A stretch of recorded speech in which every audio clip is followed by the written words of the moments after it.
Hello guys, welcome back to my YouTube channel SKM study a way of success. मैं हूं आपका educator Shivam Mishra. आपका स्वागत करते हैं आपके अपने यूट्यूब चैनल एसकेएम स्टडी पर।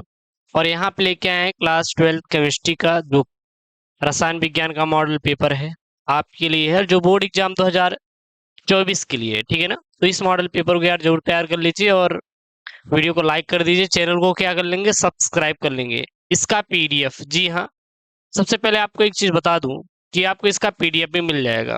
आप लोगों की बहुत डिमांड होती ना कि सर इसका पीडीएफ हमें मिलेगा कि नहीं। जी हाँ, बिल्कुल, मैं इसका आपको पीडीएफ भी दे दूंगा। कहाँ पे? टेलीग्राम चैनल है एसकेएम स्टडी। तो एसकेएम स्टडी टेलीग्राम चैनल से जाके पीडीएफ आप डाउनलोड कर सकते हैं। Link in the description box, जाके ज्वाइन कर लो टेलीग्राम चैनल को। ठीक है ना। तो ये 2024 के लिए मॉडल पेपर है रसायन विज्ञान क्लास 12 केमिस्ट्री का। हालांकि जो हम लोग रसायन विज्ञान का मॉडल पेपर देते हैं उसका हम लोग फुल सोल्यूशन भी दे देते हैं, तो आपको टेंशन नहीं लेना है। पेपर, क्वेश्चन पेपर के साथ साथ आपको सोल्यूशन भी मिल जाता है आपके चैनल या स्केम स्टडी पे। तो केवल आपको मन लगा के पढ़ाई करना है और आपको कुछ भी करने की जरूरत बिल्कुल भी नहीं है। यहाँ आपको अनुक्रमांक यानी कि रोल नंबर भरना रहेगा। यहाँ पे आपको क्या भरना रहेगा? नाम भरना रहेगा। ठीक है ना। ये आपका पेपर कोड होता है। ये आपका क्या है? ये आपका पेपर कोड है। अगर इसका आपको सोल्यूशन चाहिए तो यार कमेंट कर दो कि सर इसका आप सोल्यूशन दे दीजिए, और वीडियो को लाइक करके शेयर कर दीजिए अगर इसका सोल्यूशन चाहिए तो। ठीक है ना। अगर आपको प्रैक्टिस करना है तो ठीक है, प्रैक्टिस कर सकते हैं, क्योंकि मॉडल पेपर ही है आपका 2024 के लिए, तो कोई दिक्कत तो है नहीं, आप पढ़ भी सकते हैं। अब ये पूर्णांक 70 नंबर का आपका क्या रहेगा? पूर्णांक यानी टोटल आपको क्वेश्चन जो रहेंगे 70 नंबर के रहेंगे। इसमें से पास मार्क का मात्र और मात्र 23 नंबर की जरूरत पड़ेगी। 23 नंबर आपको यहाँ पे पास मार्क का चाहिए। 3 घंटे 15 मिनट का क्या मिलेगा? आपको टाइम मिलेगा कि 3 घंटे 15 मिनट में आपको क्या करना है? अपने प्रश्न पत्र को क्या करना है? सॉल्व करना है, हल करना है। क्लियर है। कुछ यहाँ पे निर्देश दिए गए हैं कि प्रारंभ के जो 15 मिनट है यह परीक्षार्थियों को प्रश्न पत्र पढ़ने के लिए क्या निर्धारित है। प्रारंभ के जो 15 मिनट है आप प्रश्न पत्र को पढ़िए, पढ़ने के बाद उसका क्या दीजिए? उत्तर दीजिए। कुछ यहाँ पे निर्देश दिए गए कि सभी प्रश्न करना अनिवार्य है। प्रत्येक प्रश्न के निर्धारित अंक उसके समक्ष यानी कि सम्मुख दिए गए हैं। गणनात्मक प्रश्नों में गणना के समस्त पद दीजिए। जैसे मान लीजिए अगर कोई भी रासायनिक समीकरण से आ गया तो वहां पे आपको उस रासायनिक समीकरण जरूर से जरूर देना है। या फिर कोई न्यूमेरिकल आ गया, जैसे विलियन पर आधारित कोई प्रश्न आ गया, तो विलियन पर आधारित आप प्रश्न जरूर से जरूर दे दीजिएगा। ठीक है ना। प्रासंगिक प्रश्नों के प्रासंगिक उत्तर लिखिए। जैसे अगर वहां पे मोल के बारे में बोला गया तो मोल के बारे में लिखिए। कोलराउस का नियम बोल पूछा गया तो कोलराउस का नियम लिखिए। अब कोलराउस के स्थान पर आप हेनरी का नियम लिख के आ गए, तो ये तो कोई सवाल का सही एग्जैक्ट आंसर तो हुआ नहीं। तो जो क्वेश्चन पूछा जा रहा है उसी क्वेश्चन का आपको आंसर देना है। जहां आवश्यक हो रासायनिक समीकरण दीजिए, यानी कि आपको रासायनिक इक्वेशन देना जरूरी है। सबसे पहले आप बहुविकल्पी देखेंगे। ठीक है ना। अगर आपको इसको सोल्यूशन भी चाहिए तो कमेंट कर दीजिएगा। हालांकि मैं इसमें आपको पूरा पूरा मॉडल पेपर में डिस्कशन करने वाला हूँ, वो भी न्यू सिलेबस के अनुसार। ऐसा नहीं मैं कुछ भी उठा के आपको पढ़ा दूंगा, न्यू सिलेबस के अनुसार मैं यहाँ पे आपको पढ़ा रहा हूँ। इस प्रश्न के प्रत्येक खंड में 4 विकल्प दिए गए हैं। सभी विकल्प का चुनाव करके उसे उत्तर पुस्तिका में लिखे, यानी कि आपके बहुविकल्पी रहेंगे। कितने? 5 बहुविकल्पी रहेंगे, और ये पांचों बहुविकल्पी आपको करना है। ठीक है ना। सॉरी, 6 बहुविकल्पी रहेंगे। छठों के छठों आपको क्या करना है? देखिए, जैसे यहाँ पे किस कोट की अभिक्रिया के लिए वेग और वेग स्थिरांक की इकाई समान होती है? शून्य कोट की अभिक्रिया, प्रथम कोट की अभिक्रिया, द्वितीय कोट की अभिक्रिया, फिर तृतीय कोट की अभिक्रिया। क है वाष्पदाब में अवनमन सबसे अधिक किसमें होगा? 0.1 मोल BaCl2 बेरिलियम क्लोराइड, 0.1 मोल ग्लूकोज, 0.2 मोल यूरिया, या 0.1 मोल NaCl। यानी किसमें दाब अवनमन का मान सबसे अधिक होगा? यानी कि दाब अवनमन क्या है? अगर आपको दाब अवनमन के बारे में पता होगा तभी ये बता पाएंगे किसमें दाब अवनमन का मान क्या होता है? अधिक होता है। उसके बाद है यहाँ पे स्टार्च के जल अपघटन से बनता है। जब स्टार्च का जल अपघटन होता है तो क्या बनता है? ग्लूकोज, फ्रैक्टोज, सुक्रोज, या फिर माल्टोज। उसके बाद गए यहाँ पे किसी रासायनिक अभिक्रिया में उत्प्रेरक का प्रभाव परिवर्तित करना होता है। कोई रासायनिक अभिक्रिया है, इसमें अगर उत्प्रेरक के प्रभाव को देखें तो परिवर्तित कैसे होता है?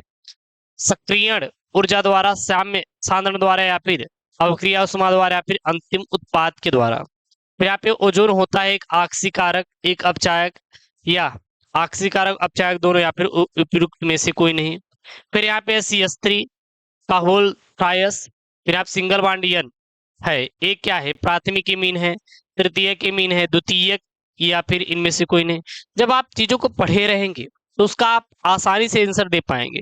आप जब पढ़े ही नहीं है तो आप ही बताइए कि आप चीजों का आंसर दे पाएंगे? अरे यार बिल्कुल भी नहीं दे पाएंगे।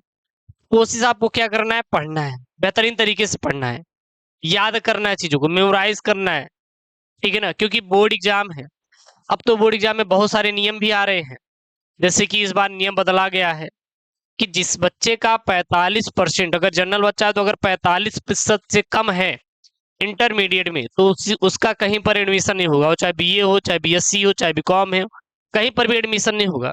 इंजीनियरिंग करना है तो आपको 60% तो लाना जरूरी है।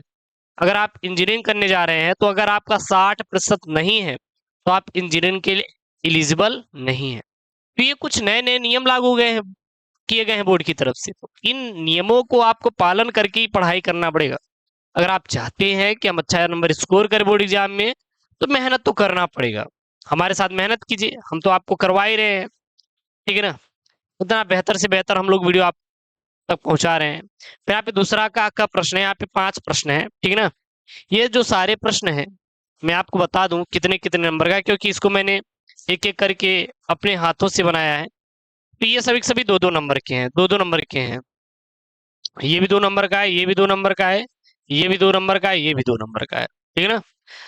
एक कार्बनिक के जलीय विलयन जिसमें 3 ग्राम पदार्थ 50 ग्राम जल में घुला है, क्वथनांक कितना है, तो उसमें आणविक द्रव्यमान की गणना कीजिए। जल का Kb यहाँ पे कितना दिया, 0.51 डिग्री सेल्सियस मोलल इनवर्स यहाँ पे दिया गया है। यहाँ पे खब है 298 पर MkCl यानी कि मोल 0.2 मोल। पोटेशियम क्लोराइड विलयन की चालकता 0.25 S सेंटीमीटर इनवर्स है, तो इसमें मोलल की चालकता की गणना कीजिए। मेसिटिलीन प्राप्त करने की अभिक्रिया लिखिए और मौलिक परीक्षण क्या है। तो ये सारे सारे क्या है, बहुत ही इंपॉर्टेंट वाले क्वेश्चन हैं। इन सभी क्वेश्चनों को क्या करेंगे, आप तैयार करेंगे मॉडल पेपर इसका, ठीक है ना। उसके बाद तीसरा प्रश्न है। अब जो तीसरा प्रश्न ये भी 2-2 अंक के है।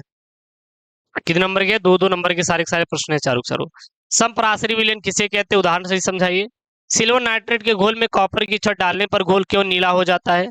प्रोटीन के संरचनात्मक इकाई क्या है। नष्ट समीकरण पर संक्षिप्त टिप्पणी लिखिए। ये सब 2-2 नंबर के हैं। उसके बाद चौथा आप क्वेश्चन है, चौथा देखिए क्वेश्चन क्या है। संक्रमण तत्व क्या है, इनके चुंबकीय एवं उत्प्रेरकीय गुणों को समझाइए। एसिटाल्डिहाइड के 3 उपयोग लिखिए। सीम्ट अभिक्रिया द्वारा मेथिल एमीन बनाने का रासायनिक समीकरण लिखिए।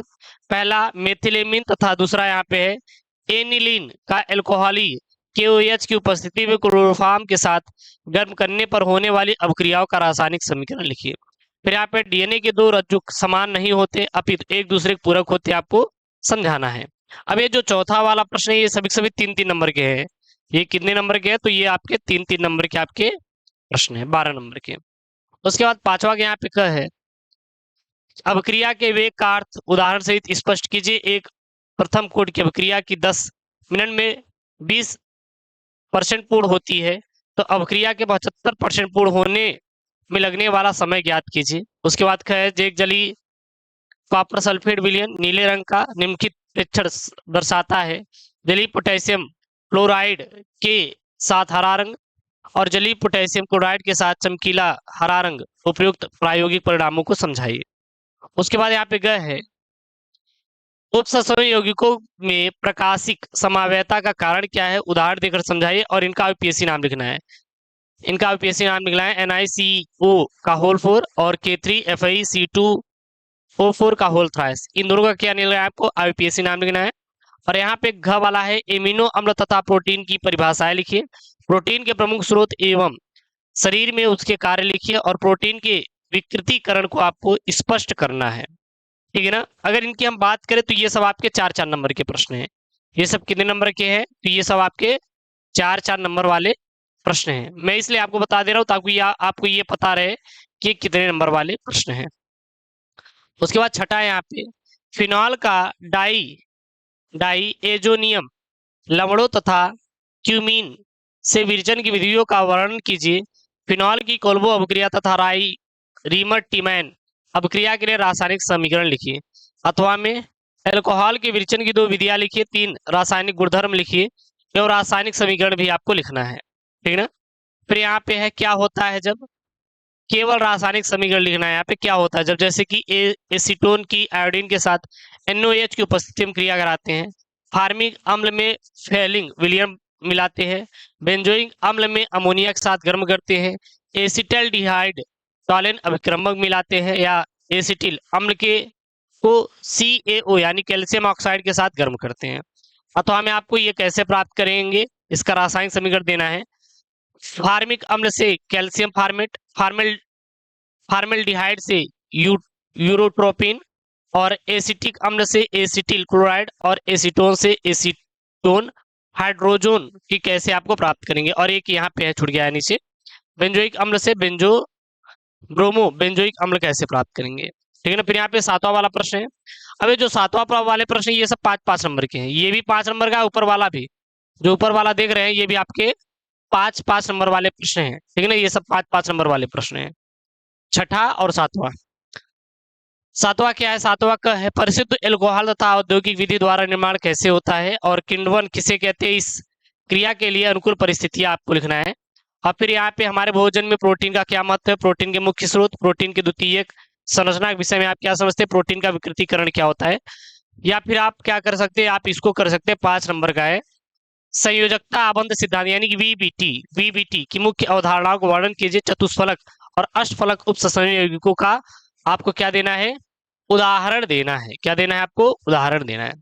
तो ये आपका क्लास 12 केमिस्ट्री का क्या है, पूरा फुल्ली कंप्लीटेड मॉडल पेपर है। नए सिलेबस के अनुसार जो आपका नई किताब आई है ना बोर्ड एग्जाम 2024 के लिए, उसके अनुसार यहाँ पे मैंने आपको बताया है। इसका PDF आपको मिल जाएगा कहाँ पे, टेलीग्राम चैनल है SKM स्टडी, तो जाके SKM स्टडी टेलीग्राम चैनल को ज्वाइन करो यार, link in the description box, link कहाँ पे दिया गया है, डिस्क्रिप्शन बॉक्स में, फटाफट क्या करो, ज्वाइन करो। सो मिलते हैं यार नेक्स्ट वीडियो में। ओके दोस्तों, थैंक यू, जय हिंद, टेक केयर, बाय बाय।